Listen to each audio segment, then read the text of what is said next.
Et si je vous disais qu'on pouvait cuire tous ces légumes dans une seule poêle, sans avoir à sortir 4 casseroles? Bonjour à tous et bienvenue sur notre chaîne Le Goût du Monde. Quand j'invite des amis à la maison ou tout simplement quand je prépare un bon plat, j'aime avoir plusieurs légumes différents dans mon assiette. J'aime beaucoup mélanger les couleurs, mais aussi les goûts et les textures. Je trouve que ça apporte tout de suite quelque chose de plus agréable visuellement. Et surtout, c'est un accompagnement très simple à faire, rapide et que l'on peut préparer au fur et à mesure. Le seul problème, c'est que tous les légumes n'ont pas le même temps de cuisson. Alors pendant longtemps, il fallait utiliser plusieurs casseroles, surveiller plusieurs cuissons, puis tout mélanger à la fin. Mais aujourd'hui, je vais vous montrer ma technique pour cuire tous ces légumes dans une seule poêle, en les ajoutant simplement au fur et à mesure de leur temps de cuisson. On va commencer par les pommes de terre, puisque ce sont elles qui vont demander plus de temps. Je prends ici des petites pommes de terre, plus adaptées à une cuisson à la vapeur. Je les épluche simplement et je garde leur forme naturelle. Mais si vous avez envie de pousser un peu plus loin la technique, vous pouvez aussi les tourner, pour leur donner cette forme un peu allongée comme un petit ballon de rugby. Mais ça, c'est vraiment pour le plaisir de la technique. J'ajoute un petit filet d'huile d'olive et surtout un petit fond d'eau.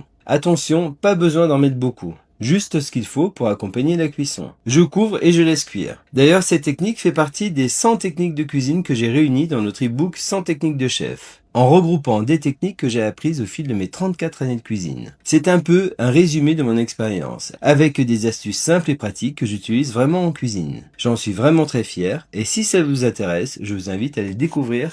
Le lien est dans la description de cette vidéo, et également dans ma bio. Revenons à la recette. Pendant que les pommes de terre cuisent, je vais préparer les carottes et les navets. Je les épluche, et je les coupe en morceaux de taille régulière. Attention avec les navets, je conseille de bien les éplucher, parfois même 2 fois, jusqu'à faire disparaître la partie extérieure et voir apparaître les veines du navet. Cela permet d'éviter l'amertume.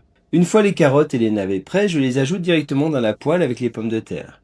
C'est justement ça qui est intéressant avec cette méthode. Pendant qu'un légume est en train de cuire, je prépare le suivant. Je n'ai donc pas besoin de tout préparer avant de commencer. J'avance simplement au fur et à mesure. Les carottes et les navets demandent encore un petit peu de temps de cuisson. J'en profite donc pour préparer mes légumes verts. Je commence par les brocolis, je les détaille en petites fleurettes, mais surtout je garde bien la queue. La queue du brocoli est très bonne, avec même un petit goût d'artichaut. Il suffit simplement de bien l'éplucher, puis de la couper en morceaux et de l'ajouter avec les fleurettes.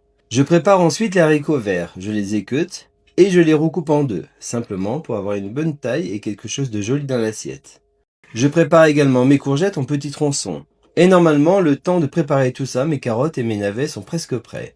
Je vais donc pouvoir ajouter les haricots verts, puisqu'ils demandent un peu plus de temps de cuisson que les brocolis et les courgettes. Quand les haricots verts sont à peu près à mi-cuisson, j'ajoute les brocolis et je referme. Pendant toutes ces étapes, je veille simplement à garder toujours un petit fond d'eau dans la poêle. À mi-cuisson des brocolis, je rajoute les courgettes, qui vont cuire beaucoup plus rapidement. J'aurais également pu ajouter quelques oignons rouges, ça aurait apporté une jolie couleur et encore un peu plus de parfum. Et bien sûr, vous pouvez aussi ajouter un peu d'ail selon vos goûts. Au fur et à mesure de la cuisson, je mélange délicatement les légumes, juste ce qu'il faut pour bien les enrober sans les abîmer. Et quand les derniers légumes sont presque cuits, je retire le couvercle pour laisser toute l'eau restante s'évaporer. À ce moment-là, on n'a plus besoin d'eau. Je laisse simplement les légumes terminer leur cuisson avec un petit filet d'huile d'olive qui va venir les enrober et les lustrer légèrement. Et là, vous allez voir qu'on obtient des légumes parfaitement cuits, chacun avec sa propre texture. Les pommes de terre sont fondantes, les carottes et les navets restent légèrement fermes, les haricots et les brocolis gardent leur belle couleur verte et leur texture, et les courgettes apportent leur côté plus fondant. Et tout ça dans une seule poêle. Ce que j'aime particulièrement avec cette méthode, c'est qu'on ne fait pas cuire les légumes dans une grande quantité d'eau, comme une cuisson à l'anglaise.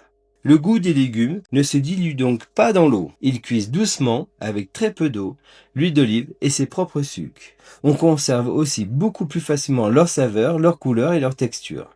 C'est vraiment une technique que j'aime beaucoup, parce qu'elle est simple, pratique et surtout très facile à adapter. Vous pouvez évidemment changer les légumes en fonction de la saison, de ce que vous avez dans le réfrigérateur ou simplement de vos goûts. Le principe reste toujours le même. On commence par les légumes qui demandent le plus de temps de cuisson et on termine par ceux qui cuisent le plus rapidement. Je suis sûr que maintenant, vous allez avoir envie de faire vos légumes comme ça. C'est une technique toute simple, mais je pense qu'elle va vous suivre pendant longtemps.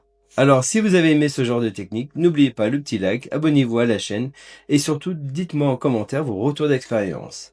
À très bientôt pour une nouvelle technique sur Le Goût du Monde. Merci.